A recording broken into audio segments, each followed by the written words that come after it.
journalism because we tend to be a bit egocentric. I think the world revolves around us, and so we talk about the threats against us. Though I do want to talk about that for a minute, but then I want to go on and be a little self-critical about how we are matching this moment in journalism. Let's start with the threats. What are the most dire threats against journalism today? What is it that may be evident or not so evident? The threat, David, I'll start with you. The work you do as an investigative journalist with this administration in this time. What do you worry about most?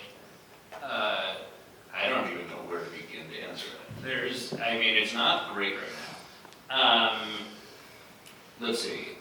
We are worried about everything from being sued, which, we have the law on our side and we're careful, but we do make mistakes. And we are being increasingly careful.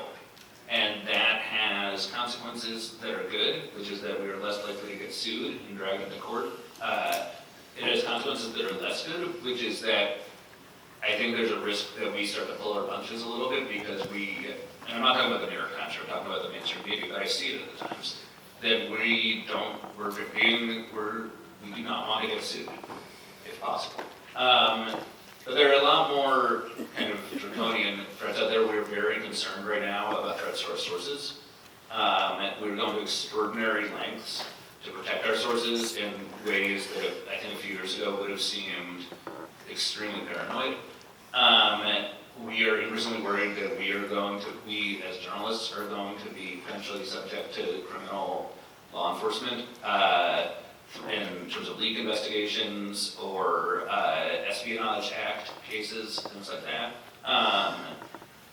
We are seeing a lot of concern. I'm not talking about the Times here necessarily, but about the government using non-speech related infractions to crack down on the media. So for example, looking at the taxes that we've paid, looking at the New York Times offers a bunch of things other than journalism. We have games, for example, and a cooking app, and things like that. And if there are opportunities for the Federal Trade Commission to come after us on a variety of grounds. I think I can tell you the New York Times, this is way above my pay grade, and if A.G. Sulzberger were in here, which hopefully he's not, he would tell me to shut the fuck up. But but we're being very diligent and careful about a lot of things, and I think one of the concerns I have talking to other journalists and other publishers and media lawyers is that smaller news organizations do not necessarily have the resources or the wherewithal or the expertise to take these same precautionary steps, and that there is a risk that not just the Trump administration, but ambitious state attorneys general, for example, might really try and seek any weakness they can to make journalists' lives miserable. George? Well, first I'm going to ask you, was it $1.5 billion suit that Trump supposedly brought against the Times? I wish. I don't know the numbers. I don't think you mean It doesn't mean anything. It was much more than that, by the way. Well, it was more than that, right. Laughable in how it was filed. But 200 pages is basically a campaign speech. Right. Does that lull one into some complacency in the sense that, well, that's so stupid, that's so ridiculous, the courts will never get anywhere with that, they can't win with that, but it's still a threat. What worries you most? I don't think it's complacency. I guess what worries me maybe more than litigation, and litigation is certainly a problem because A, legal fees, and B, you never know what's going to happen, especially with juries in red states. So it is a crapshoot, it is dangerous, and as David says, it might not chill the New York Times, but it certainly chills the smaller, less financially stable journalistic places. It can't help but do that, and that's a real problem because that's where investigative reporting on the town council in some small town is vital, and without that, and with the fear of we won't do that story because it might lead to a lawsuit, the value of the press is denuded in a way. I'm kind of equally or more concerned, though, with the attempts of this administration to actually get the press to say what they wanted to say. I mean, that's the opposite of what this country really is based on, which is that we can say anything we want about the governors, not that the governors can tell us what to say and what not to say. I mean, the example that took place in the first month of this administration, where the AP decided not to call the Gulf of Mexico the Gulf of America, which is kind of idiotic, and they said we're not doing it, and then they got kicked out of the press conferences. I mean, the notion that government would take such a step really has been unheard of in our society in over 200 years. I don't think anyone can come up with an example like that. And that sort of thing continues. You know, he's saying who should be a late night host. Since when does the president decide who should be a late night host? Who would make less or more fun of him? I mean, that's what, you know, presidents have dealt with since late night TV began. So to me, the notion that the government thinks they can get away with telling us what to say and what not to say is really maybe more daunting than the litigation and the money and so on. Carrie, what keeps you up most? Oh man, it's hard to rank. I mean, many things, but you know, just seeing trust in journalism continue to slide is certainly a big concern, and that's been happening, you know, for a very long time, since kind of a high in the 70s. A very recent, I just wrote this down, Pew Research Center just has a brand new poll out, and Democrats' trust in journalism is at the lowest level ever recorded. Republicans have always been at a lower trust level than Democrats when they measure this, but now Democrats are at a low. And, you know, and there's also been many communities that have really never trusted mainstream journalism because, you know, they were not very well represented. So I think we have so much work to do because, you know, defending a free press and defending democracy also means, you know, that people are able to trust us and get the information, you know, that they need to understand, you know, what these threats are and what's going on. And, you know, I think that's something we really need to address and think about, you know, how we can do a better job of listening to people, meeting them where they are, where they're getting their news, even if that isn't from some of the traditional channels, and, you know, just really trying to better understand what people's information needs are and how we're meeting them. You know, I think it's really worth exploring why Trump is doing this. You know, is it a political thing? I'm not sure. Is it a personal thing and he hates the press? No, he loves the press. He loves attention and he likes reporters, actually. But I think he gave it away in that interview he had with Leslie Stahl, I think during his first term, where she said, you know, why do you say enemy of the people and fake news all the time? And he said, I do it for a very simple reason. That if I keep on doing it, trust in the media in general will erode. And the reason that's important to me is that then when the press criticizes me, it won't be believed. So like everything Trumpian, it's all about himself. And the purpose is to defend himself from the media's criticism because the trust in the media goes down. And you got to say that that strategy has worked perfectly. No one cares. I mean, he could do anything. As he said, he could shoot someone on Fifth Avenue and no one would care. And he's managed to lower the people's trust in the media to such an extent that has become true, and that's really frightening. I think that was the strategy, but I think we've now gone past that with the Orbanization, the corporate control of much of media now in the country, right? What's happened to the Washington Post, which I think was a great competition for the Times, I don't think is now, which is an understatement. Then you have the Ellisons, who I think of as the mini Murdochs, the family structure taking over media, taking over CBS. We see what's happening there. Good chance that it could take over, and this is what Trump wants to happen, Warner Brothers Discovery, and with it CNN.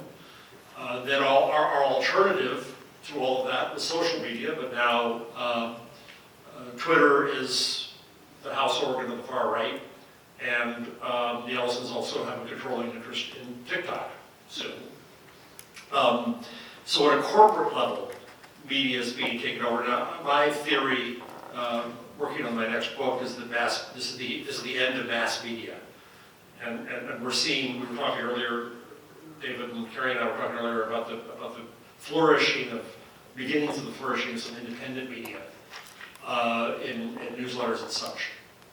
But the corporate effort, I think it goes beyond just undercutting trust in media. Now it's creating propaganda arms. And so I worry about what do we do? I'm going to mention in a few minutes, I took German in high school, and all Germans ask, why did you do that? And I said, because nobody liked the French teacher. And my German is terrible, but I still try, and I try to read German publications just to get a different perspective. And there was a very interesting piece about 2 months ago in Der Spiegel that said that if the AfD, their far-right party, was being declared a far-right extremist party, well, that has legal ramifications in Germany, how you treat them.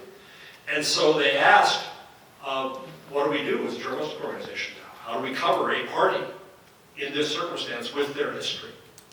And they grappled with that in a way that I don't see us doing so much in American media. So what do we do when we start seeing propaganda? We're used to Fox News, doing what Fox News does. And I'm very proud that one of our graduates from CUNY named Julia Jeske started something called Decoding Fox News. She watches Fox News so we don't have to. And when I still had money in the center, I'm proud to have funded her beginning. So we know what Fox News does. We know what the far-right outlets, OAN and such do. But what happens when CBS starts doing this? What happens when there's a fight at 60 Minutes about what to cover and not to cover? What happens when CNN puts Scott Jennings in charge? What do we in the rest of journalism then do when it comes to what's our obligation to stand up institutionally? I'm gonna not quite answer that question, but I'm gonna say something else, which is related to that question. And I think I just see the world a little bit differently than you do on this, honestly. It's not that I'm not concerned about this kind of stuff, I am. But to me, and what you were just saying a second ago about the delegitimization of the news media, which spans broad swaths of the country, and the vast majority of Americans say they do not trust the mainstream media. And to me, as a journalist very much part of the mainstream media, one of the things we spend a lot of time thinking about right now is how do we fix that? And to me, one of the ways to fix that, first of all, you continue doing what we do, which is, try to hold powerful people and institutions to account, address stories with an open mind, and try to arrive at our best estimation of the truth and share that information with the public as quickly and clearly as possible. But beyond that, how do we appeal to people and rebuild trust with people who've lost trust in us? And to me, there's a risk in kind of the way you're approaching this stuff, which is that huge swaths of media just can't be trusted right off the bat. And I think one way that we're thinking about this at the Times is that we, for a long time, if we wrote a story that was getting a lot of traction, and Fox News called us up and said, will you come be a guest on one of our shows to talk about your story? Our answer would be no, we will not, because we sense a trap, and we don't want to support what we believe to be a propaganda outlet. I think we're starting to reconsider that approach because, one, I think our intentions with that were good, but I also think that one effect of that is that we were really kind of playing in to the segmentation across the media where certain people just aren't, like huge chunks of people are just not going to come into contact with what we are doing. And what we are doing is in good faith, and we're doing our best, and often doing a very good job, honestly, of bringing transparency and accountability to institutions and people that across the political spectrum, people will find that valuable. And I think I get a little worried when I hear people in journalism circles start talking about, well, CBS is screwed, we're not going to deal with them, the Washington Post is screwed, we're not going to deal with them, Fox News should be off limit, OAN should be off limits. And I get the perspective, but I also think it's really important for people, especially journalists who are starting off in their careers, to be approaching this with kind of an open mind. And our job as journalists is not to arrive with answers, it's to arrive with questions. And we should be thinking about the best way to answer those questions and the best way to convey those answers when we get them to the largest group of people possible in a way that is going to repair this huge degradation of trust that we've suffered as an industry. Sorry, I know that did not answer your question. No, that's what we learned from our sources. I agree very much with the idea that what we need is pluralism in media and journalism. We haven't had that. We've had a monopoly situation in many cities in the country. And I think it's a healthy extent. I was telling you earlier that I have in my desk a directory of every newspaper in America in the year 1900. It's thick and heavy. And in New York City, including Brooklyn, in the year 1900, there were 46 daily newspapers that represented people of different stripes and different worldviews, and people felt heard. And I think that pluralism is useful. But I also would argue that there's a need for judgment. And by including Fox and then OAN and Newsmax under the umbrella of journalism, what do we do to journalism then as a whole if we do not judge? When Hannah Arendt died, the last piece of paper in her typewriter to write the last third of her last book had the heading judging. And I think we are frightened in our time of mass media. I think we are frightened of making judgments in journalism. And that includes judgments of other journalists. Can I just, let you talk 1 second, I promise. I just want to respond to that though. I'm not saying we shouldn't judge. Like, we should judge. When people are lying, when institutions are lying, it is our job as journalists to do the best to correct those lies and speak the truth. But I also think that, to me, looking at Fox as a propaganda arm is not of the Republican Party or MAGA. That's totally fine. I don't necessarily disagree with that. What I disagree with, I think, is writing off their audience and saying, it's the same, it doesn't need to be Fox, right? It could be like a big podcast. Like, do we not go on a big podcast because that podcaster has been lying about something or spreading disinformation? I would argue that we have all the more obligation to go on that podcast to reach an audience that has not been hearing from real journalists. And I just think we should keep humble about, it doesn't need to be about the news organization. It's about spreading your journalism to the greatest number of people possible and being kind of platform agnostic in doing that, I think. Carrie? Yeah, I mean, I'm fine with going on those podcasts, but I just don't think we have grappled in a transparent or intellectually honest way with the fact that one side right now is not necessarily in a reality-based universe. I mean, there are, lies straight up being told by, the White House press secretary and other people. And until, we stand for, finding the truth. And, that is sort of the whole point of journalism and educators. I can't, in the name of intellectual diversity, I can't teach my students that, vaccines don't work. Or, that's not a side that I'm comfortable being on as someone whose job is to educate them about facts. So I think, and we know this, and we do a lot of good journalism that does point out some of those lies, but I think it's time for us to be more vocal and transparent about our processes and how we go about reporting the truth and, just stand up for that, because that is a big, there's still some, as Jay Rosen of NYU used to talk about all the time, there's a lot of, both sidesing going on, I think, still, in which, they're sort of treated as, it's perfectly fine to have a different political point of view, and journalists need to be, open to people of many different points of view, but if one point of view is just untrue, that's a whole different ballgame, and I don't think we're playing on the same playing field as, some other folks are on the right. The question is, what do we do about that? Because, lying was never really kind of a strategy by anyone in the way it is now. There's a marketplace of ideas, but that's based that both sides in the marketplace are going to be at least dealing with common ground of facts and telling the truth. And yet there are different views, and in the end, the better views should. The job of journalists, especially in an era when we are awash in lies and disinformation and democratic backsliding and crooked fascism, is to deal in cold, hard facts. And it is to unearth information that powerful people and institutions do not want us to provide, and it is to disseminate that information to the greatest number of people possible in the most credible way possible. And the headlines you just read off are, to me, all perfectly acceptable editorial or opinion piece headlines, and that's totally fine. But there's no constructive value in saying Trump's a fucking liar over and over again. Yes, he lies. There's no question about that. And we can have a debate about how you define what is a lie and what is not, and the role of intent and getting inside of people's heads, and some of that's difficult. The truth is, when you have headlines like that, you are immediately writing off probably 60% of the American people. And you're not, and the people that are going to read the stories are people who are already agreeing with what you were saying. And You're right, it will write them off, etc., but still shouldn't, I mean, but we're correct in using those words. So the question is, how do you convince the people that using those labels is actually justified? Okay, so the way my answer to that would be, the headline should not be Trump is a liar.